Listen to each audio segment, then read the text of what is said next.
Hello बच्चों, let's read the question. The question is two straight long conductors AOB and COD are perpendicular to each other and carry currents I1 and I2 respectively. Find the magnitude of magnetic field at a point P at a distance A from the point O in a direction which is perpendicular to the plane of ABCD. ये जो P point है हमारा वो ABCD plane के क्या है, perpendicular है, और जो O पॉइंट है उससे A डिस्टेंस पर है. और यहाँ पर मुझे मैग्नेटिक फील्ड का क्या निकालना है, मैग्नीट्यूड निकालना है. तो देखिए इस क्वेश्चन को सॉल्व करने के लिए जो हमारा की कॉन्सेप्ट रहेगा, हम जानते हैं कि किसी भी लॉन्ग स्ट्रेट वायर की वजह से जो मैग्नेटिक फील्ड हमारा आता है वो कितना आता है, लॉन्ग स्ट्रेट वायर. उसकी वजह से अगर मैग्नेटिक फील्ड, सपोज ये लॉन्ग स्ट्रेट वायर है, इसमें आई करंट फ्लो हो रही है, तो इसके किसी पॉइंट पी पर, यहाँ पर कोई पॉइंट पी है, तो यहाँ पर दोनों एंड से हम इस तरह से लाइन डालते हैं. ठीक है, सेंटर हो गया, एक एंड से θ1 एंगल बन रहा है, एक एंड से θ2 एंगल बन रहा है, और ये पॉइंट ए डिस्टेंस पर है सपोज. तो इसकी वैल्यू कितनी हो जाएगी, बी की मैग्नेटिक फील्ड की वैल्यू इस पी पॉइंट पर म्यू नॉट आई अपॉन 4 पाई ए, और यहाँ पर हो जाएगा साइन θ1 प्लस साइन θ2. अब जब हम लॉन्ग वायर लेते हैं, स्ट्रेट वायर लेते हैं, तो ये वाली वैल्यू 90 डिग्री हो जाती है, ये भी 90 डिग्री हो जाता है. साइन 91 होता है तो 1 + 1 2 हो गया, इस 2 से ये वाला 2 कैंसिल हो जाता है. तो बी जो मेरे पास आता है वो आता है म्यू नॉट आई अपॉन 2 पाई ए से. ठीक है, तो इस तरह से हम मैग्नेटिक फील्ड निकालेंगे और फिर उसका हम मैग्नीट्यूड निकालेंगे.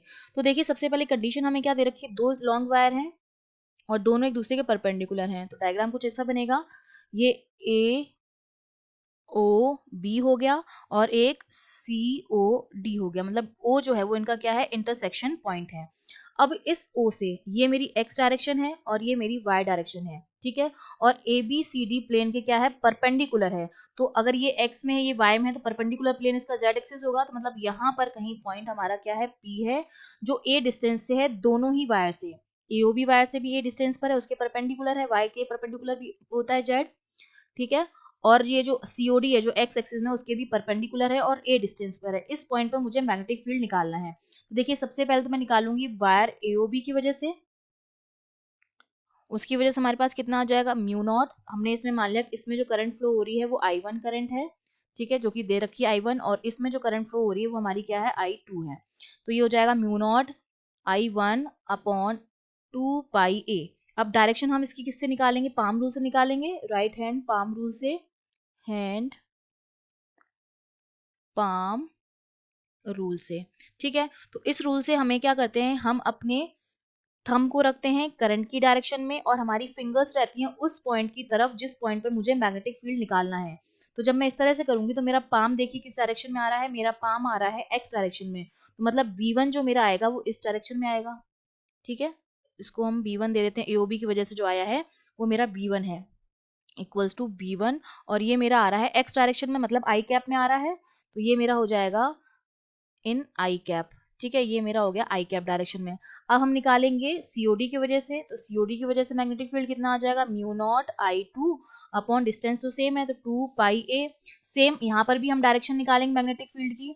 तो जब इसमें डायरेक्शन निकालेंगे मैग्नेटिक फील्ड की, तो देखिए हमारी फिंगर्स को करेंगे हम करंट की डायरेक्शन में, सॉरी थंब को करेंगे करंट की डायरेक्शन में, और ये हमारा जो फिंगर्स हैं वो उस पॉइंट की तरफ रहेंगी जहां पर मैग्नेटिक फील्ड निकालना है. तो अब जो मैग्नेटिक फील्ड की डायरेक्शन, जिस पॉइंट पे मैग्नेटिक फील्ड निकालना है, तो इसकी जो डायरेक्शन आ रही है हमारे पाम की, वो आ रही है नीचे की तरफ, इस डायरेक्शन में आ रही है, मतलब माइनस वाई डायरेक्शन में आ रही है. ये मेरा B2 आ रहा है, ये तो मेरा है आई कैप डायरेक्शन में, और ये मेरा आ रहा है माइनस वाई में, मतलब माइनस जे कैप में हो गया.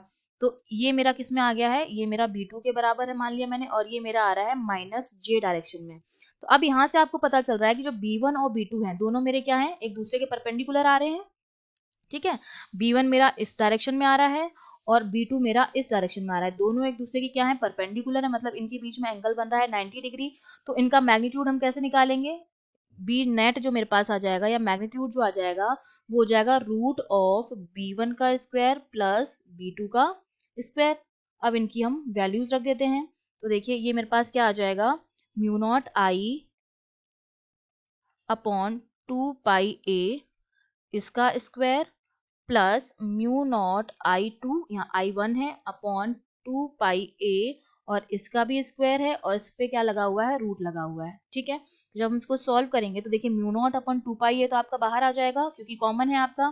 तो ये म्यू नॉट अपॉन 2 पाई ए ये बाहर आ गया है, और रूट में मेरे पास क्या रहेगा, एक तो I1 का स्क्वायर रहेगा और प्लस I2 का स्क्वायर रहेगा। ये मेरे पास जो वैल्यू आ जाएगी वो आ गई हमारे पास, नेट मैग्नीट्यूड आ गया है, ठीक है।